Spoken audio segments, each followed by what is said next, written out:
ધોળકા તાલુકાનું વટામણ ગામે વેડામાં ડૂબવાથી 65 વર્ષના દાદાનું મોત નીપજ્યું।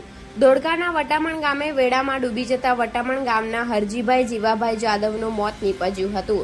હરજીભાઈ જાદવના ભત્રીજા પ્રવીણભાઈ ભાઉભાઈ જાદવે જણાવ્યું કે હરજીભાઈ ભાઠાના મેલડી માતાજીના મંદિરે જઈને પાછા આવતા હતા। તે વચ્ચે એક નાનકડો પુલ છે, ત્યાંથી તેમનો પગ લપસી જતા અચાનક પાણીમાં પડી ગયા હતા। જે દરમિયાન તેમને દેવી પૂજક સમાજના 2 થી 3 છોકરાઓની નજર પડતા તેમને તરત જ પાણીમાંથી બહાર કાઢવામાં આવ્યા હતા, પણ તેમનાથી પાણી વધુ પીવાઈ ગયું હતું। પાણીમાંથી બહાર કાઢ્યા બાદ તેમને આરોગ્ય કેન્દ્ર દવાખાને વટામણ લઈ જવામાં આવ્યા હતા, પરંતુ પાણી વધારે પીવાના કારણે 108ના મારફતે ધોળકા કલીફૂડ પાર્શ્વનાથ હોસ્પિટલમાં લઈ જવાયા હતા।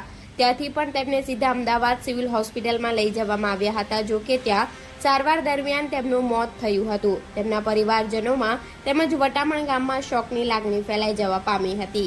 આ અગાઉ પણ આઠમના દિવસે ભાવેશભાઈ મુકેશભાઈ મકવાણા નામના છોકરાનું આ જ જગ્યાએ પાણીમાં ડૂબવાથી મોત થયું હતું અને 2 દિવસ બાદ વટામણ ગામના સરપંચ ખોડાભાઈ, વટામણ ગામ પંચાયતના તલાટીબેન, વટામણ ગામના આગેવાનો ખડેપગે રહી મૃતદેહને શોધવામાં આવ્યો હતો।